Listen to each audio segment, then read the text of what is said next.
നോമ്പിനെക്കുറിച്ചുള്ള ഖുർആനിൻ്റെ കാഴ്ചപ്പാട്, നോമ്പ് ഓപ്ഷണലാണ് എന്നുള്ളതാണ്. നോമ്പ് എടുക്കുന്നതാണ് നല്ലത്. ഇനി ഒരാൾക്ക് എടുക്കാൻ കഴിവുണ്ടായിരിക്കെ തന്നെ നോമ്പ് ഉപേക്ഷിക്കുകയാണെങ്കിൽ അയാൾക്ക് പ്രായശ്ചിത്തം നൽകി നോമ്പ് ഉപേക്ഷിക്കാവുന്നതാണ്. അപ്പോൾ നോമ്പ് നിസ്കാരം പോലെയല്ല, അത് ഓപ്ഷണലാണ്. അത് എടുക്കുകയും എടുക്കാതിരിക്കുകയും ചെയ്യാം. എടുക്കാതിരിക്കുന്നവർ അതിന് ഫിദിയ നൽകണം, അതായത് പ്രായശ്ചിത്തം നൽകണം.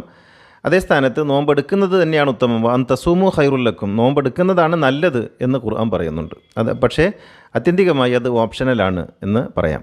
ഓക്കെ, അൽഹംദുലില്ലാഹ്. നമ്മൾ അവസാനിപ്പിക്കുമ്പോൾ ഇതിലൊക്കെ ദുരന്തങ്ങൾ ഏതുവരെ എത്തും എന്നാണ് നമുക്കിതിനൊക്കെ കൂടുതൽ ബോധ്യമാകുന്നത്.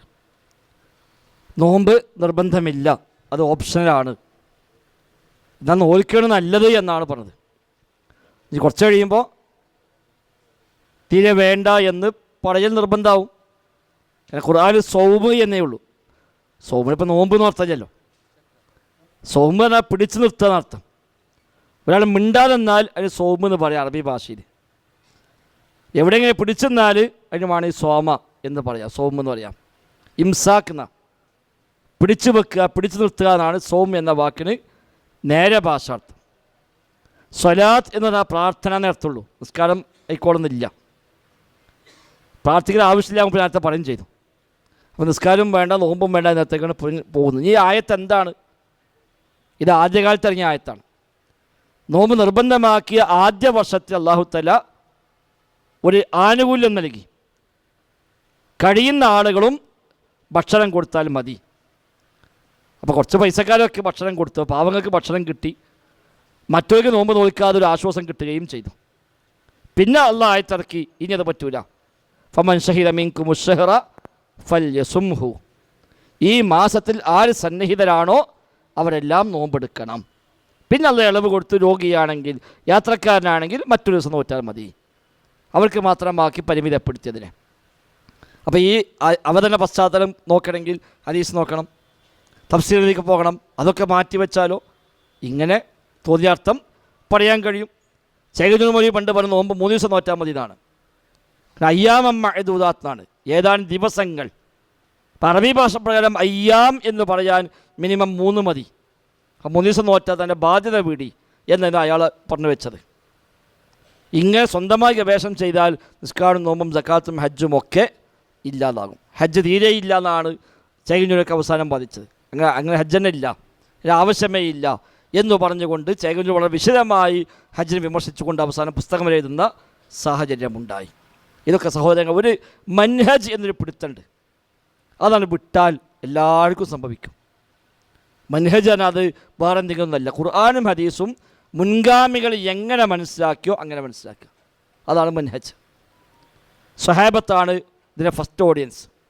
ആദ്യമായി നബിയിൽ നിന്ന് മതം കേട്ടുപഠിച്ചത് സ്വഹാബിമാരാണ്. ആ സ്വഹാബിമാരെ ആക്ഷേപിച്ചാൽ തന്നെ ഇതിൻ്റെ അസ്ല് പൊളിഞ്ഞു. ആ സ്വഹാബത്തിൽ നിന്ന് മതം പഠിച്ച താബിഈങ്ങളാണ്, പിന്നെ താബികളാണ്. ഈ 3ഉമാണ് ഖൈറുന്നാസി ഖർനി, ഏറ്റവും ഖൈറായ തലമുറ.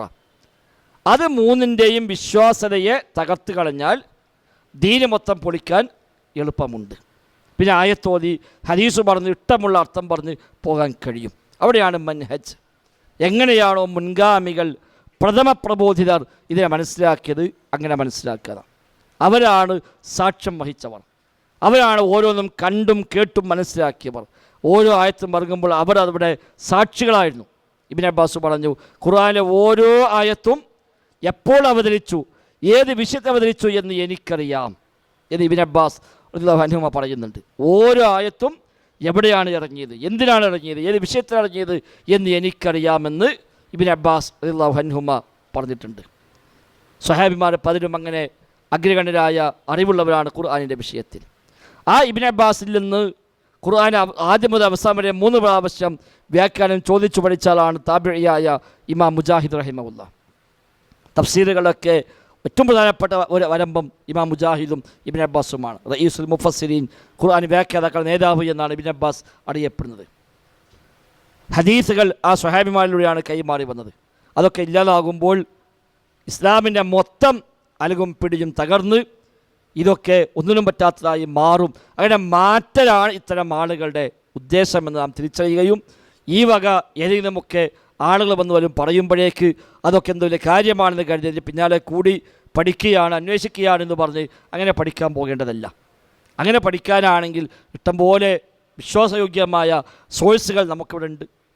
അതൊക്കെ ഉപയോഗപ്പെടുത്താമെന്നല്ലാതെ എവിടെയും പോയി പഠിക്കാനും എന്നും പോയി അന്വേഷിക്കാനും ഒന്നും നമ്മൾ അല്ലാഹു ഏൽപ്പിച്ചിട്ടില്ല. അതുകൊണ്ട് തന്നെ പരിമിതമായ ആയുസ് നഷ്ടപ്പെടുത്താതിരിക്കുക. മരിച്ചു പോകുമ്പോൾ സ്വർഗത്തേക്ക് എത്തണം. നരകം സഹിക്കാൻ കഴിയില്ല. ഖബർ ശിക്ഷ സത്യമാണ്, വിചാരണ സത്യമാണ്, മീസാൻ സത്യമാണ്, സിറാത്ത് സത്യമാണ്, നരകം സത്യമാണ്, സ്വർഗം സത്യമാണ്. നമ്മൾ വിശ്വസിച്ചാലും വിശ്വസിച്ചില്ലെങ്കിലും ഇതെല്ലാം യാഥാർത്ഥ്യമാണ്. അവിടെ ചെന്നിട്ട് പിന്നീട് കൈകടിച്ചാൽ അതുകൊണ്ട് പ്രയോജനമില്ല. അവിടെ നമ്മളൊക്കെ വസ്തുനിഷ്ഠമായി പഠിക്കുക. തുടക്കത്തിൽ പറഞ്ഞ പോലെ ഇൽമാണ് എല്ലാത്തിനും പരിഹാരം. പഠിക്കാൻ നമ്മൾ സമയം കണ്ടെത്തും. ഫിത്ന കൂടുന്തോറും അറിവ് നമ്മൾ വർദ്ധിപ്പിക്കണം. ചോദിച്ചും പറഞ്ഞും അന്വേഷിച്ചും കേട്ടും പീസ് റേഡിയോ പോലെയുള്ള, നേർപ്പദം പോലെയുള്ള നമ്മൾ ഒരുപാട് സംരംഭങ്ങൾ നമുക്ക് പഠിക്കാനുള്ള സൗകര്യങ്ങളാണ്. നമ്മൾ സോഷ്യൽ മീഡിയ അനുകൂലമായി ഉപയോഗിച്ചാൽ നമുക്കത് പഠിക്കാനുള്ള നല്ല അവസരങ്ങളാണ്. അതൊക്കെ ഉപയോഗപ്പെടുത്തി നമ്മൾ പഠിക്കുക. തെറ്റായ ഇത്തരം അബദ്ധങ്ങൾ പോയി ചാടാതിരിക്കുക. പഠിച്ച നമ്മയെല്ലാം കാത്തുരക്ഷിക്കുമാറാവട്ടെ.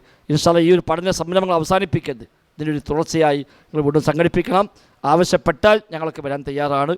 ഇൻഷാ അല്ലാഹ് അങ്ങനെ ഒരു കൃത്യമായൊരു പഠന രീതിയായി കൊണ്ടുപോയി നമ്മുടെ ഈമാൻ സംരക്ഷിക്കാൻ, മറ്റൊന്നുമില്ലെങ്കിലും നമ്മുടെ ഈമാൻ സംരക്ഷിക്കാനെങ്കിലും നാം ഇത്തരം വഴികൾ ഉപയോഗപ്പെടുത്തുക. റബ്ബ് സുബ്ഹാനഹു വ തആല ദീനിന് വേണ്ടി ഇഖ്ലാസോടെ സേവനങ്ങൾ ചെയ്യാൻ നമുക്കെല്ലാം തൗഫീഖ് നൽകി അനുഗ്രഹിക്കുമാറാവട്ടെ. അസ്സലാമു അലൈക്കും.